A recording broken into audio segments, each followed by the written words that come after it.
It's go time. All right, it is 7 p.m. I'm going to call us to order. Welcome to the Monday, April 27th, 2026 regular board meeting of the Columbus School District. Adam, if you do the roll call, please. Majewski. Present. O'Brien. Here. Olson Rappy. Here. Pearson. Here. Pulver. Here. Rule. Here. Smith. Here. All present, we have a quorum. Andrea, our meeting was properly noticed to my knowledge. Yes. Thank you for confirming. Reminder to guide our work, the mission of the Columbus School District ensures each student is prepared for future success. I would take a motion to adopt our agenda. I have no adjustments to it. So moved. Second. I have a first from John Pearson, a second from Mike O'Brien. Any discussion? Hearing none, all of those in favor with an aye. Aye. Any opposed, same sign. Motion carries. Next up this evening is our board reorganization, as this is the first full board meeting or formal installment of our board members. Both have been sworn back in, to my knowledge. And so we are up tonight for board reorganization for election of officers. I would like to make a motion to elect number 1 through 5 by unanimous consent. I'll second that motion. So I have first by Martha Rule, a second by Karen Smith, wanting to move forward with a unanimous consent for organization numbers 1 through 5, which is the temporary chair, president, vice president, clerk, and treasurer, which would essentially mean that they would stay the same as they have been. So I'll go ahead and take a vote on that. All those in favor with an aye? Aye. Any opposed? Motion carries. Your election of officers will remain the same. So just a reminder, so everybody knows their job. I have Julia Majewski as president, John Pearson as vice president, Adam Pulver as clerk, and Karen Smith as treasurer. So that takes us to number 6. We are statutorily required to elect a board secretary, school district deputy clerk. Typically has been Andrea Lenberg. As far as I'm aware, she is agreeable to continuing in that role. Speak now or forever. Why do you think you got those flowers? Very strategically delivered last week. I will motion- Last week. I will motion to appoint Andrea Lundborg, board secretary, school district deputy clerk. Second? I have a first from Adam Pulver, a second from Martha Rule. Any discussion? Hearing none, all of those in favor with an aye? Aye. Any opposed? Motion carries. Next item for reorganization, discussion of appointment of committee members. Just a reminder right now, most recently on committees for governance, myself as the board president with John Pearson and Mike O'Brien. On the legislative committee, we have Martha Rule, Corey Olson Rappy, and Adam Pulver. And on the linkages committee, we have Karen Smith and John Pearson. If people want to be somewhere different, or if somebody is wanting to be a part of a committee they have not been, please let me know. If I don't hear from people, then I'm going to anticipate that people are happy to continue in their current roles. The committees have been working well. We've had good productivity from all of them, so I will leave them as is unless someone says the word, which you are welcome to do if you want a different spot. Otherwise, I will plan at the next board meeting just to confirm those appointments. All right. And then CISA 5 delegate, it's the one you've all been waiting for. I know that a lot of times we have to fight over this one. Who is interested in being the CISA 5 delegate this year? I believe Mike was last year? Last 2 years, I believe. Yeah. You did such I a can good do job. Good. Mrs. Rule, you're willing to be our CISA 5 delegate? That I'm is excited to be the CISA. excellent. There's an opportunity for leadership there. There's a lot going on if you dig into it, so. Sure. All right. And then, next, last item on our, I think, do we need a motion for that? oh yeah, sure, we can do that. Good We idea. do it the Sorry. official way. Thank you. I would take a motion for. I'll motion to appoint Appoint Martha Martha Rule, Rule. CISA 5 I'll delegate. second that. Adam's making the first, thank you. You guys threw me off with your unanimous consent. I need to write something down. You told me I to have- investigate it. All right. A lot of open bits of yellow here. All of those in favor of Martha as our C5 delegate with an aye? Aye. Any opposed?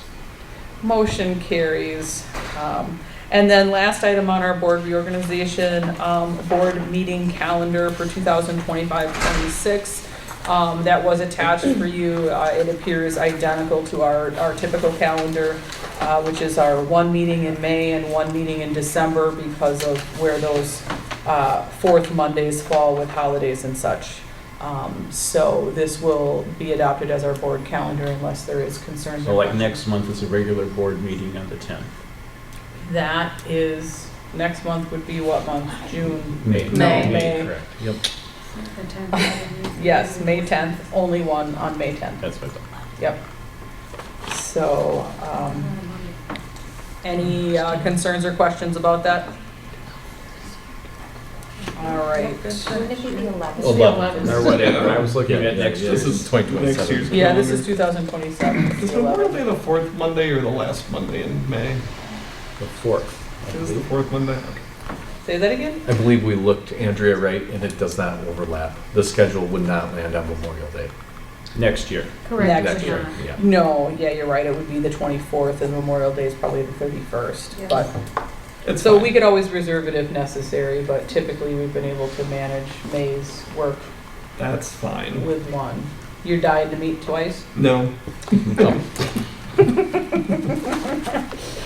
All right, moving on then to board business this evening. Remaining capital referendum funds. So this has been an ongoing conversation. Tonight is our planned last conversation, and then it is on our board action agenda.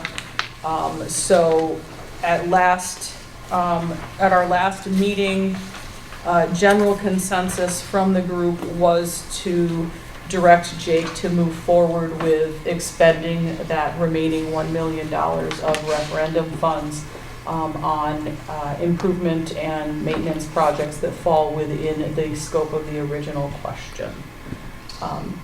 So that's kind of the briefest recap of that conversation. This is just a last opportunity for discussion before we would move into the action agenda later on that item.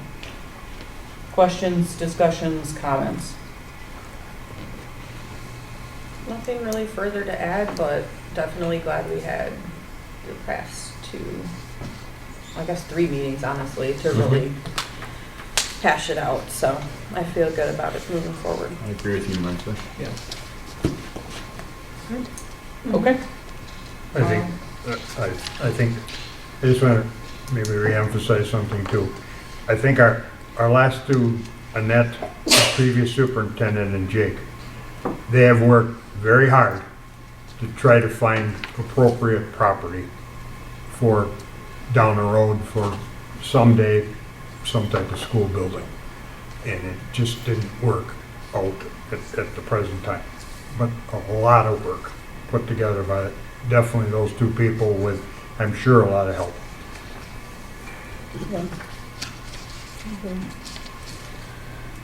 All right, that takes us into the superintendent's report for the evening. Take it away. I'm going to turn it over to Becky, and we have our CTE coordinator, Tim Dworak here. His one time a year to shine as well. So you guys can take it away for our Education for Employment Plan. I am actually going to just let Mr. Dworak speak because he told me he loves speaking in front of school boards. And I figured you guys would like to hear his voice. So, and this is really where he shines. So I want to give him the floor. I thought she was going to give me a little bit more introduction to the plan, so I don't really have that prepared. But do you guys have copies or are able to see it? Okay, I'm going to focus more of my attention on page 3, numbers 2 through 4, because that's kind of my area of expertise of what I've kind of worked on the last 3 years since I've come into this position. So, looking at number 3, we updated the CTE classes data and the concentrators data for grades 6 through 12, and we've had 535 kids enrolled in some sort of CTE class throughout that population, and concentrators meaning that students are taking 2 or more courses in that CTE related course. We have 200 concentrators on that, and I think if we looked at because we're doing some CTE follow-up data on our concentrators from last year, I think we had 82 CTE concentrators from the graduating seniors last year.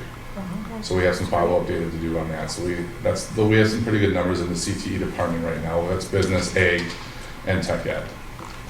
So we have really good numbers right there right now, and I think we have really good numbers for next year's courses too, if I'm right. So looking at number 4, the youth apprenticeship numbers I'm really kind of proud of, because when I first started this one, we only had 4 youth apprentice students participating in that program, and now we have 23. And those 23 kids kind of go through 8 different pathways. Right now I broke it down. We have 3 in the ag pathway, we have 4 in the construction as carpenters, we have 2 in the business, 7 in the health sciences, 2 in manufacturing, 2 in hospitality and tourism and food and beverage service, 2 in the information technology department, proudly employed by the district. Props to Mr. Ziegler for getting that going and us working together on that. And we have 1 in the marketing department as a merchandiser. So we have a lot of kids dabbling in a bunch of different pathways and exploring careers that they're possibly interested in. So I'm really proud of that number. And I already have, I think I have 4 or 5 already applied for next year. So that's really good. We had 1 that already got hired at Roberts as a welder for next year's youth apprenticeship. We have 5 second-year youth apprenticeships as seniors right now, finish up their second years in the health science or in a different pathway that they've chosen. So we have kids doing it multiple years, and I don't know how many juniors I have because I'm touching base with them in May about who's going to carry over for the next year as well. So we're really excited about those numbers, and we're really excited about the growth that we've had in the last 3 years in that program. Future educator interns and employability skills tend to stay right where they're at right now. Those are all unique individuals, not like double ups from first and second semester. Those numbers are all unique individuals. The educator interns and employability skills can repeat that course for up to 4 semesters their junior and senior year. But I try to push kids to the youth apprenticeships because it gives them a little bit more flexibility in their scheduling as long as they're on track to graduate and up to date with their credits. And they get paid too. Yeah, you're right. The educator interns we don't pay, but the employability skills, depending on what their job is, they would leave for an hour a day to go get paid too as well. But they just don't have those high hour requirements for that. So in total, we have 74 total students involved in the work-based learning program. And between juniors and seniors, that's about 40% of our kids, which is a pretty good number, I think. And we do offer a lot of dual credit options. We introduced shielded metal arc welding this year, and we have 8 kids in that one. And we also introduced college and career readiness as well this year as a dual credit option, and we have 19 kids in that right now. So as first year classes, we got some pretty good numbers and involvement in there right now. The shielded metal arc welding and the gas metal arc welding, a lot of those kids are using those as credit worth of coursework towards their youth apprenticeship requirement as well. So, but other than that, I just wanted to kind of give you a background and a little update on that. But if you guys have any questions for me, I'd be happy to try to answer them if I can, or Becky will just interject and overrule me. As far as, before we get to those questions, as far as with this plan, and this is probably how I should have led with introducing all of this to you, the Education for Employment Plan is something that we are required to have board approved by law and will present to you annually. So this is something that we will be bringing back at the next board meeting for approval from you, and that we'll be keeping on file so that, you know, whenever we say we're keeping things on file, they're always available publicly if anyone from the public would ever like to see them in terms of, you know, what we have available, what we would do with students, all of that within here, which is why you're seeing it, you know, and you do get this little update every year, but really it's just, we haven't been able to, I think, coordinate to get you in here in the past couple of years, so it's, I think important, like I can tell you about it, but as the CTE coordinator, Tim is really, you know, on the ground doing the work with the students. So if you guys have any questions, Is this a new reporting requirement? Because I don't recall seeing it in this format before. It's been the same the last 2 years. Has it? I was here 2 I mean, years ago helping with that one, and then I think Becky took it last I year. think Tim just presents it a little bit differently than Yeah. maybe I do, and it's probably just the different lens that he speaks to it. It's great data, it's great numbers, it's really good to see that continued growth in those numbers and just, I think, finding students opportunities to figure out where their place in the world is. So, I think it's exciting because for a long time, a while ago, everyone was anticipating or expected that college was going to be their route, and we know that's not the case. And I think this gives some kids some other really exciting ways to explore their future. Parent engagement, good, Tim, on this. Parent engagement? 9th and 11th grade. You have here parent opportunities or family opportunities to It's meet. on page 6, I think, Page 6. or 7. so. Oh, yeah. I think that's more of a school counselor related Okay. activity that they're doing, so that's kind of why I look confused on that one. Lisa, on the parent engagement, like, this is actually speaking to ACP a little bit, where like, on this report, it talks a little bit about the academic and career planning and the family meetings that, happen at the various grade levels and all of that. Do you have any thoughts or just feedback from maybe that what counselors would have said in terms of kind of got on engagement, was asking if, like, if families have left feedback? Like, we reported as there's opportunities, right, for family meetings that occur in. They, historically, there have been freshman meetings and junior meetings, I believe. And this year is the first year that we switched to meetings in 8th grade and then junior meetings. And we did that intentionally to kind of help parents and students prepare for that transition to high school.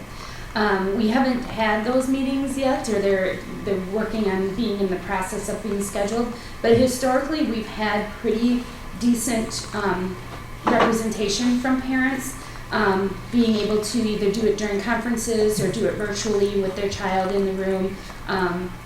We've had a pretty good luck. And I would say I don't think that there's been a real big difference as far as parent participation between the freshman meetings and the junior meetings, because I think the topics of conversation are just so different at that point of their lives. Sure. Thanks. Thank you. Other questions or comments on that report? Thank you. Appreciate the work you're doing. Yeah, lots of hard work. Some of you that were on the board at the time that I interviewed, and granted, we were coming off a pandemic, that was part of our conversation. You know, the work-based learning numbers, we knew that we needed boosting up. So a lot of hard work from Tim, Becky, and kind of all the teams that links together each department, including the counselors. Moving on to the Step Up Transformer. So you previewed this in your board packet. Last week, Columbus Utilities approached me, and they had asked if they could just have the ability to place a Step Up Transformer in the northwest corner of the playground at the middle school. For reference, there is one in front of DPW and currently one in front of Apple Tree. My understanding is the one in front of Apple Tree would be the one that would be replaced. Essentially, it's about 2 panels, fence panels, in each direction that it takes up, kind of a green box on a cement slab. They indicated that they would fence it in. Some of you may or may not know, there is a right-of-way that goes right through the middle school. Essentially, if Columbus and the city did not threaten us with this or say this, if they want to put it in the middle of our parking lot, they could. Instead, they reached out and they said, this seems like the right location. Less likely to get outages. It would strengthen circuits. There is no shock risk. Obviously, this is going to be completed at Columbus Utilities expense. So looking for, I don't think we necessarily have the ability to overrule them. I think that they were meeting of just to be a good partner. But with that being said, is there any opposition to that work, or any questions that I can take back to Columbus Utility or try to answer right now? I'm just trying to figure out which side they mean by northwest. Because the middle school is kind of a diagonal, so Yeah. there really isn't a northwest corner. So, right towards Spring Street. Spring Street, So okay. Spring Street, and then go to the end of the playground, or the Okay. back side of the playground opposite of the building. So north corner. Yeah, north corner is a better way. Yeah, they kept calling it northwest, and I'm like, yeah, but How the correct. city's arranged. Right. I don't anticipate that there's ever a time in which we buy up every house on the block and expand that way, but I'm assuming, I use that word carefully, that if the time came that we needed to relocate it based on construction, that would have to be a negotiation at that time with the city. I mean, Correct. obviously, we'd probably be expanding the power grid anyway if we were expanding that far, so it would probably be part of a bigger work plan, so I don't foresee any issues with it.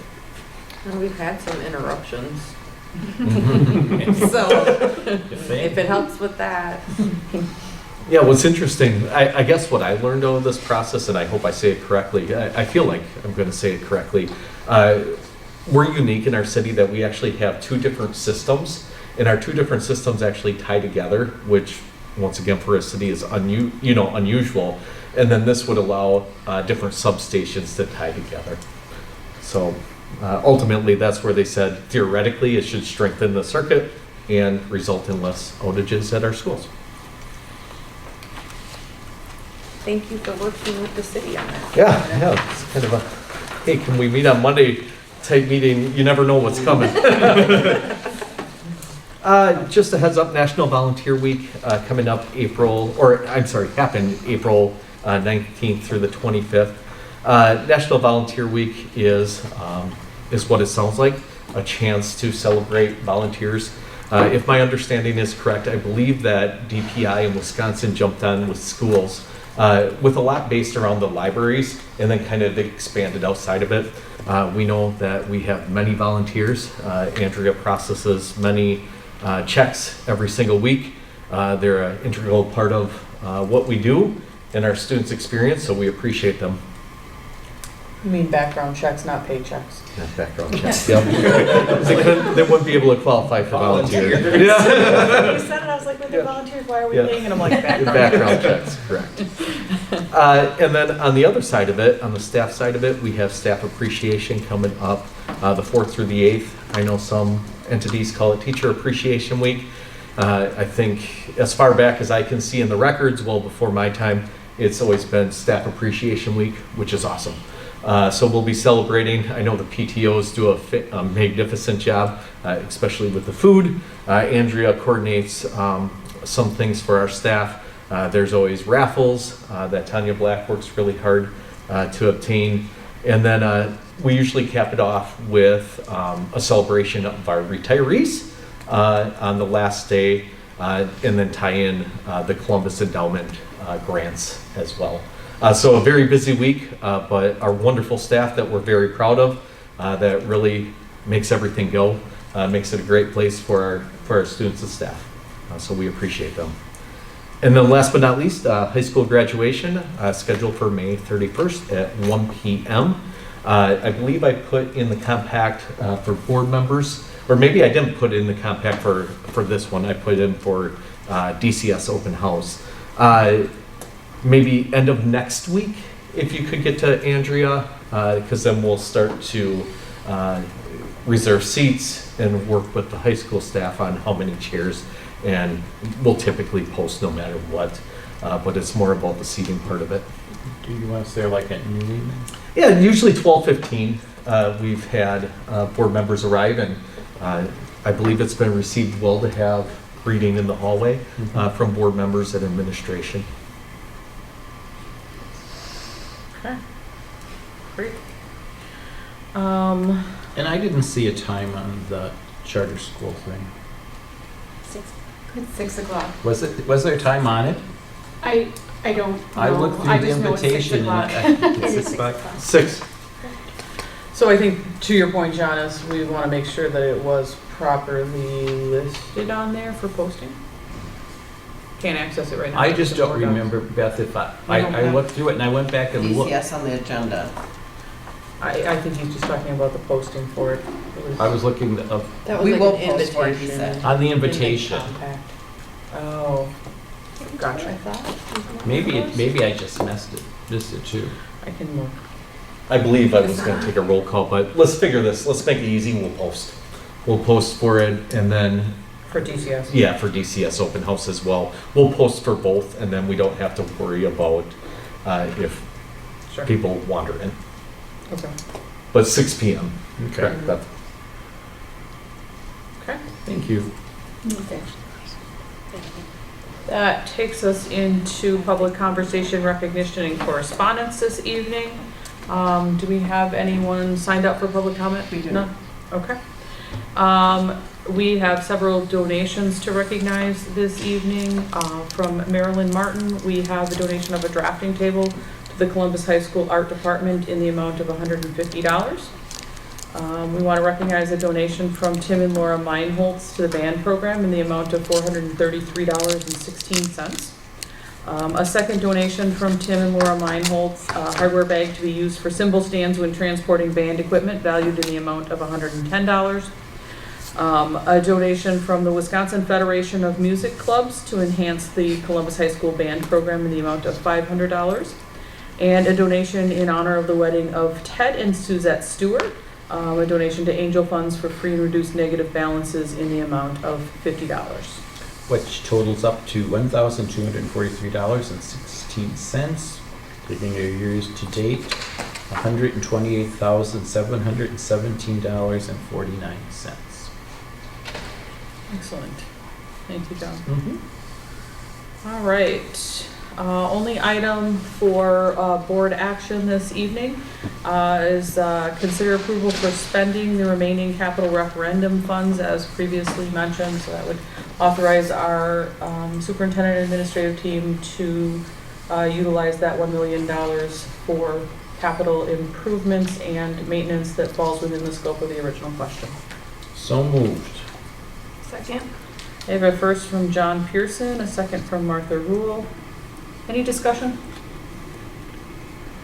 Hearing none, all those in favor with an eye? Aye. Any opposed? Motion carries. Takes us to our board consent agenda. You have items for the consent agenda printed in your packet this evening, so it includes our donations. The board meeting calendar that we discussed earlier. Under reorganization, it includes our graduation request. January and February board bills are updated in there, so we're slowly working on bringing those forward. And then our board meeting minutes from April 13th. A motion to approve the board consent agenda as presented. Second. I have a first from Karen Smith, a second from Corey Olson Raffy. Any discussion? Hearing none, all those in favor with an eye? Aye. Any opposed? Motion carries. Board Management Report Governance Committee, we did meet this evening at 6 p.m. And per the review calendar, went over the policies that were assigned for this quarter. Our only suggested change is to OE8 sub point 11, which refers specifically to let me read the line to you. So OE8 is our communicating with and support for the board. OE 8.11, inform the board in a timely manner of the administrative disposition of complaints referred to the superintendent by the board. And we just, as a group, thought that that should indicate formal complaints, meaning a complaint that has been lodged in writing or formally, because otherwise that could be interpreted as every question or concern should be administratively reported out. So you will see that come forward with that, just that simple word addition of formal at our next regular board meeting for approval for that simple language change. And of course, we can have conversation at that time if there's questions or concerns about it. So just kind of a preview for that. Otherwise, no other changes recommended to the annual GC6E annual work plan calendar, OE3, OE6, OE7, OE9, and OE12, which are all monitoring reports that we have very recently reviewed as a board. All right, and next up, we are considering adjournment to closed session pursuant to Wisconsin Statute 19.851 subsection C for the purpose of considering and taking action as appropriate employment, promotion, compensation, or performance evaluation data of public employees over which the governmental body has jurisdiction or exercises responsibility specifically related to the employment of certified staff members. So we take a motion for that closed session. Second. I have a first from Karen Smith, a second from Corey Olson Rappi. I would request that we do a roll call vote. Your answer is yes for closed session or no if you disagree. Majewski, Yes? O'Brien, Yes. Olson Rappy, Yes. Pearson, Yes. Pulver, yes, Rule, Yes. Smith. Yes. All right, that is unanimous for closed session. At 7:31, we'll move into closed session. We will be as efficient as possible, and then we'll be back for the brief balance of our agenda. Our closed session and return to open session. So moved. Second. I have Karen Smith for a first, Martha Rule for a second. Any discussion? Hearing none, all those in favor with an aye. Aye. Any opposed? Motion carries. We're back in open session at 8:10 p.m. Next up on our agenda is the superintendent's consent agenda. I would take a motion for its approval. It includes our CISA 5 contract renewal and our human resources report as presented. I move that we accept the superintendent's consent agenda as presented. Second. Who is that on there? Sorry, thank you. I have a first from John Pearson, a second from Corey Olson Rappi. Any discussion? Hearing none, all those in favor with an aye? Aye. Any opposed? Motion carries. Board calendar planning, reminder for John is attending collective bargaining with the teachers union for us on later this week on Wednesday. So he's going to be representing the board due to some challenging scheduling issues for me. So that'll be occurring, and we'll see those negotiations come forward with our next board meeting.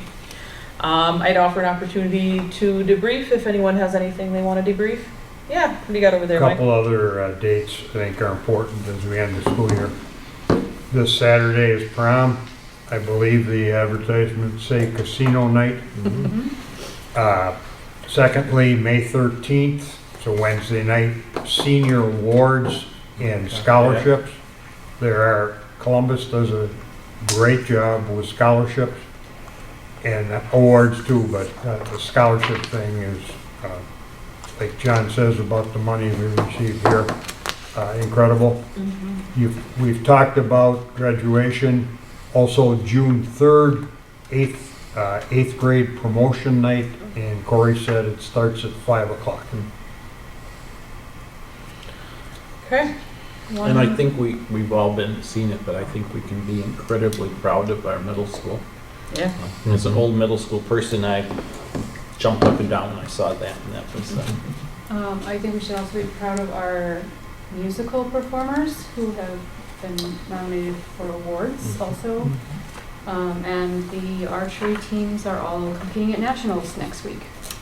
Excellent.